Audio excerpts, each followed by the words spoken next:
এই জঙ্গলে এমন একটা ভাইরাস ছড়িয়ে গেছে যার কারণে জঙ্গলে সবগুলো পশু পাখি বেলুনের মতো ফুলে গিয়েছে।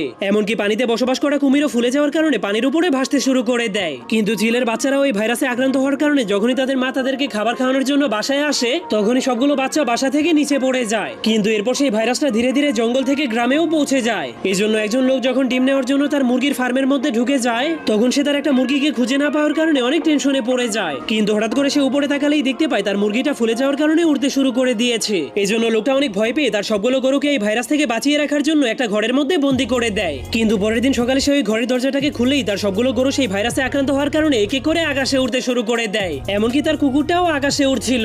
আর তার সবগুলো মুরগি সেই ভাইরাসে আক্রান্ত হয়ে পাখির মতো কারেন্টের তারের উপরে বসেছিল। এই জন্য লোকটা যখন অনেক মন খারাপ করে ঘরে চলে যায় তখন তার টেনশন আরো 10 গুণ বেড়ে যায়, কারণ তার স্ত্রীও সেই ভাইরাসে আক্রান্ত হয়ে বেলুনের মতো ফুলে গিয়েছিল। যাওয়ার আগে আপনি আপনার কোন বন্ধুকে এভাবে বেলুনের মতো ফুলাতে চান তার নামটা কমেন্ট। এই জঙ্গলে এমন একটা ভাইরাস ছড়িয়ে গেছে যার